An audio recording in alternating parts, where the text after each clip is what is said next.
Olá, seja muito bem-vindo ao curso da ECD 2020, entrega 2021.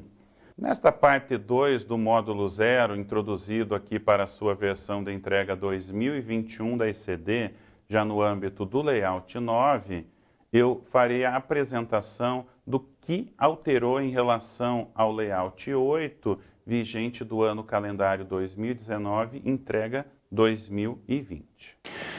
Importante ressaltar de que não há uma forma mista ou mesclada de escrituração. Muitos softwares elaboram unicamente o arquivo da ECD no formato G, que é de escrituração detalhada, portanto, a maneira como deveriam se encontrar escriturados os seus lançamentos devem atender aos requisitos dessa forma de escrituração. Signatários da ECD.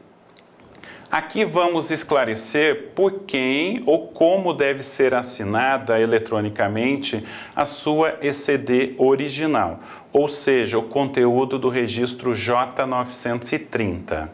Mais adiante, trataremos dos signatários complementares para a ECD substituta, que é informado em um registro à parte, o registro J932. Detalhes em relação a este assunto constam bem no início do tópico 1.16 da tua apostila. A ECD original deve conter pelo menos duas assinaturas.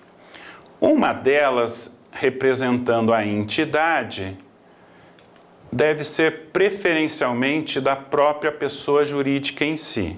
Portanto, um ECNPJ, código de qualificante 001.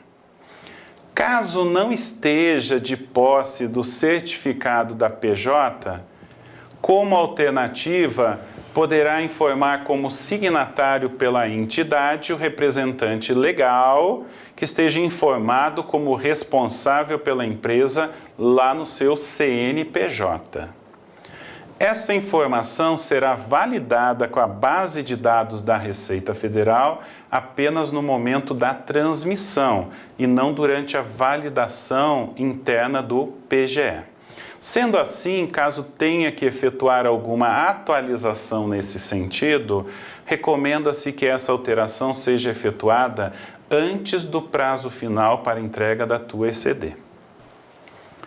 Na sequência, está aqui representado por meio de imagem da tela do teu PGE, o registro I050 da mesma conta analítica apresentada em detalhe no TXT, e cujo acesso se fez a partir do submenu Plano de Contas. Salvo aqui no intuito de sanar alguma deficiência do teu sistema, em relação ao campo natureza da conta, nunca se deve efetuar alteração de informações do plano de contas dentro do PGE, e sim sempre no sistema utilizado pela entidade. Campo 3 do registro I050, natureza da conta. Assunto abordado na tua apostila, lá no tópico 1.18.4. A informação incorreta deste campo pode ser responsável por erros ou advertências de validação, tanto na ECD como depois na ECF. Caso constatada a necessidade de correção da natureza da conta, esta não deve ser feita apenas a nível de conta analítica, mas também nas contas sintéticas, ou seja, as de grau superior. Até o menor grau que seja possível. Em relação às contas de patrimônio líquido, por exemplo, o classificador de código 2 do plano acaba ficando atrelado à natureza 02, que é contas do passivo, apesar desse 02 contemplar tanto contas de passivo como as de patrimônio líquido. As contas de compensação, natureza 05, não compõem o montante nem do ativo nem do passivo e patrimônio líquido. Para poderem estar classificadas neste código, o total das contas de compensação ativas deve necessariamente corresponder ao das contas de compensação passivas, ao menos no final de cada mês. O item 30 da ITG, Interpretação Técnica Geral 2000, cita que, exceto quando de uso mandatório por ato de órgão regulador, leia-se a ANS, a Anatel, a ANEEL, enfim, a escrituração das contas de compensação não é obrigatória. E não se deve classificar como natureza 05 compensação ou 09 outras as contas intituladas como transitórias adotadas por alguns ERPs quando essas não estiverem com seus saldos reconciliados ao final de todos os meses do ano, pois isso gerará erro na validação da ECD. Então não esquece. Se você tiver uma conta intitulada como transitória, mas por algum motivo ela virou com saldo, você terá que necessariamente classificá-la como ativo ou passivo. Nesses casos, então, portanto, deverá haver reclassificação. Mais detalhes relevantes relacionados aos códigos da natureza. As contas de naturezas 05 e 09 não possuem conta referencial, ou seja, um registro I051 vinculado, e também não necessitam de aglutinador, que é o registro I052. A conta relativa à apuração do resultado de caráter transitório e que armazena os saldos transferidos das contas de resultado para o teu zeramento é de natureza 09, por consequência não deve estar enquadrada como natureza 04, contas de resultado, e tampouco possuir conta de plano referencial atrelada. Sugere-se verificar os parâmetros ou configurações do sistema ORP da tua empresa ou escritório, pois tem-se observado erros nesse sentido. Alguns profissionais transferem o zeramento das contas de receitas e despesas diretamente para a conta do patrimônio líquido, o que está em total desacordo com a legislação comercial e com as normas contábeis. Já para o segundo lançamento mencionado no penúltimo slide, de tipo X, ao se clicar 2 vezes sobre a linha do registro I200, observa-se a obrigatoriedade de preenchimento do campo data de ocorrência dos fatos objeto do lançamento extemporâneo. Conforme já relatado, essa data de ocorrência não pode pertencer ao período abrangido pela ECD. E uma das partidas do lançamento deve necessariamente corresponder a uma conta do patrimônio líquido. Para acessar pelo PGE os registros do bloco J, acesse o submenu Demonstrações Contábeis, evidenciado com a moldura de cor verde ao lado esquerdo da imagem neste slide. Será possível avistar inicialmente o registro J005, que aqui em nosso exemplo contém o conjunto das demonstrações contábeis pertinentes ao exercício social do ano de 2019, ou seja, do período abrangido entre o dia 1º de janeiro a 31 de dezembro. Ao se clicar uma vez sobre a linha do grid do registro J005, aparecerá na parte inferior da tela um total de 4 abas. Cada aba corresponde a um diferente registro filho, sendo que o ideal é analisá-los do final para o início. A última aba nos traz o balanço patrimonial, o registro J100. Já a penúltima, a DRE, a demonstração de resultados, registro J150. A segunda ou antepenúltima, a DLPA ou DMPL, registro J210. E a primeira delas, dos arquivos do registro J800, intitulado outras informações e que devem possuir, como nós já vimos, no mínimo as notas explicativas. Na imagem do slide está clicada a aba DLPA ou DMPL, portanto as informações ali apresentadas referem-se às linhas da DMPL, registro filho J215. Outras informações. Na tua apostila, esse tema é tratado no tópico 1.18.10.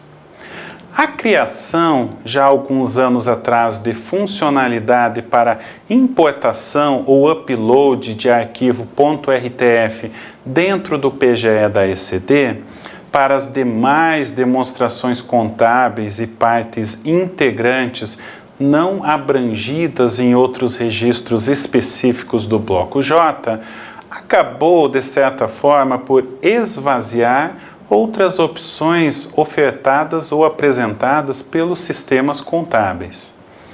Por conta de sua praticidade, apenas essa forma de inclusão dos registros J800 será explanada neste curso.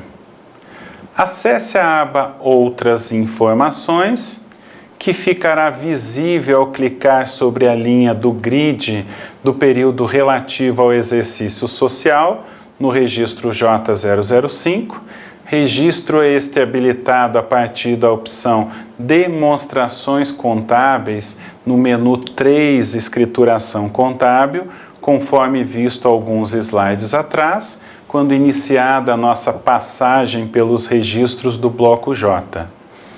Caso não esteja aparecendo a aba, significa que o arquivo passou pela etapa 2 de consistência, sem erros. Talvez contenha eventuais advertências. Neste caso, será necessário você retornar ao modo edição, bastando para isso clicar na opção Editar Escrituração, a última opção na barra de cor marrom, lá do teu PGE. Para importar o arquivo RTF, clique no botão Demais, assinalado por uma seta, conforme imagem ao lado esquerdo do teu slide. Aparecerá uma nova tela, agora no lado direito do slide.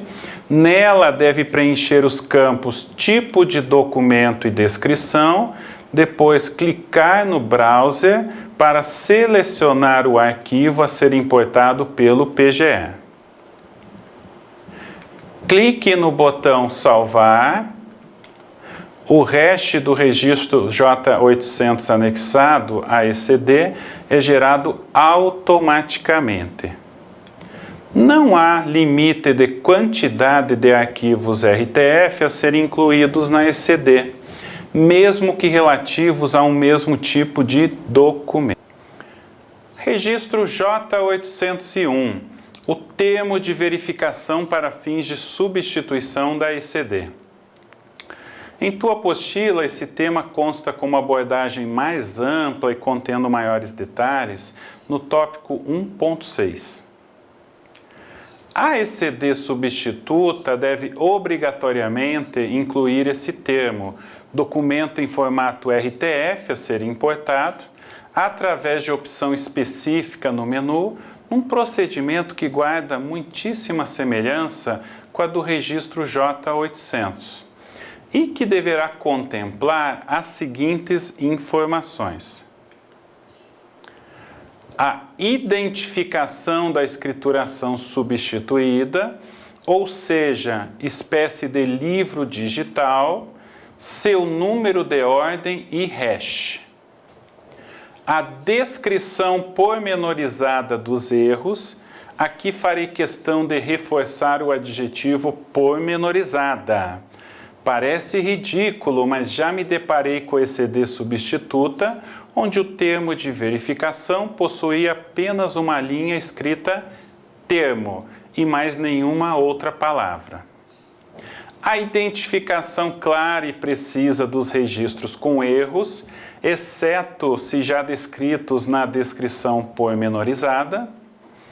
A autorização expressa para acesso às informações pertinentes às modificações por parte do Conselho Federal de Contabilidade. Neste caso, deve haver um texto padrão ao final do termo para cumprimento dessa exigência. E também, por último, a descrição dos procedimentos pré-acordados executados pelos auditores independentes, quando estes julgarem necessário. Claro que apenas se a empresa estiver obrigada à auditoria independente, se aplica esse quinto e último requisito. No intuito de colaborar, não tenho por que você começar do zero em relação a esse assunto. Na tua apostila consta um modelo do termo de verificação. Basta adaptá-lo para a tua necessidade. Perfeito. Vamos dar uma olhada então como é que funciona esse negócio de aglutinadores. Legal. Então eu vou lá para o registro J100. Como neste arquivo tem o ano calendário inteiro, incluindo a data de 31 de dezembro, que nós já vimos no I030 no termo de encerramento, que é a data que eu levantarei as demonstrações, o programa ele exige, portanto, que haja os registros do bloco J, ao menos o J100 e J150. Então, quando eu desço aqui para o balanço patrimonial, J100, observe que aqui no campo 2 tem um código de aglutinador. Mas o único código de aglutinador que deve aparecer no teu plano de contas, registro filho I052 do registro pai I050, lá na conta analítica, aqui não. Aqui veja que ele está referenciando como uma linha de detalhe. E essa linha de detalhe, aqui na geração deste arquivo, foi travada como grau 4. Perfeito? Então veja, o que aparece aqui? Não aparece aquelas contas Banco do Brasil, Bradesco, não. Aparece aqui depósitos bancários à vista. Se eu tivesse selecionado o grau 3, lembrando que quanto menor o grau que eu seleciono, maior o detalhamento, com certeza, das notas explicativas, perfeito? Se eu tivesse escolhido o grau 3, não existiriam essas 3 linhas, ok? Elas não existiriam. E aqui não seria T de conta título ou linha título, seria D de detalhe. Por quê? Porque o maior grau aqui apresentado no balanço patrimonial e na DRE não deve constar como T de título e sempre D de detalhe. E mais uma vez eu vou reforçar porque alguns softwares infelizmente vêm errando nesse sentido. O D de detalhe não é sinônimo de conta analítica, perfeito? Não é sinônimo de conta analítica. Tem localizar e aí ele vai localizar o local do arquivo para você. No meu caso, estava aqui dentro de ECD do ano calendário anterior. Veja, ele está obtendo os dados e recuperar. Pronto, é um processo relativamente rápido. Legal? Os dados da ECD anterior foram recuperados com sucesso. Então é isso, pessoal, né? Espero que você faça um ótimo uso desse curso gravado. Curso agora já devidamente atualizado conforme o layout vigente para entrega 2021. Lembrando que em relação à versão de 2020 foram feitas algumas edições, cortes, regravações de pequenos trechos, mas principalmente a introdução lá do módulo 0, onde eu coloco de forma clara as mudanças que houveram em relação aos layouts de 2020 para 2021, e esse módulo 6, que é um presente meu para vocês, onde eu faço ali uma visualização de forma mais prática, inicialmente lá nas informações do arquivo texto e depois aqui dentro do próprio PGE da ECD, fazendo principalmente uma varredura entre as principais opções do menu. Espero que você fique muito contente e satisfeito com a aquisição deste curso e fique atento. Fique sempre de olho aí nas redes sociais, você me localiza como Edson Remy Pinzon, meu nome completo. Inscreva-se lá no canal do YouTube, youtube.com/Edson Pinzon. E, enfim, fica de olho também aí nas plataformas digitais, como o Hotmart. Fique atento a novos cursos do professor Pinzon. Até uma próxima.